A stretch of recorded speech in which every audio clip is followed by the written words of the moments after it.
আর্জেন্টিনার ফ্যানেরা তো এখন শীতের মৌসুম কাটাবো, যে সামনে শীত আসছে, যে তাদের ম্যাচটা ওই তাদের সকালবেলা ঘুমটাও হারাম হয়, নিজেরা না খেয়ে একটা ভরে দিয়েছে একটা আদর। কিন্তু যারা ব্রাজিল ফ্যান আছে, একের পর এক আক্রমণ শিকার হয়েছে, নিজেরা স্বীকার করতে পারে, মানে চান্স পাইও চান্স কাজে লাগাতে পারে। মানে উরুগুয়ে হাফ টাইম পর্যন্ত আমরা উরুগুয়ে কিছু দিতে পারিনি। উরুগু হাফ টাইমের পর বকত করে একটা আসবে কিছু ডুবে দিছে। কিন্তু আমরা একমাত্র পারি, আমরা মায়ের দোয়া ক্রিকেট টিমের মতো হয়ে গেছে। মায়ের দোয়া ক্রিকেট টিম যেমন শুধু পাটকার ধান কাট ছাড়া পারে না, আর আমরা ব্রাজিল যারা দল আছে বা আমরা ধরিবানের টিম আছে, আমরা শুধু নিজের দেশে পারে, নিজের দেশে সবকিছু পারি, কিন্তু কোথাও পারি না। আমরা একমাত্র পারি ক্লাব গুলাতে আর নিজের দেশে। আমাদের পাটকার ধান কাট আইনা দেন, আমরা ওইখানে দেবো।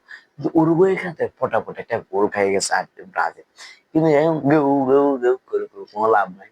উরুগুয়ে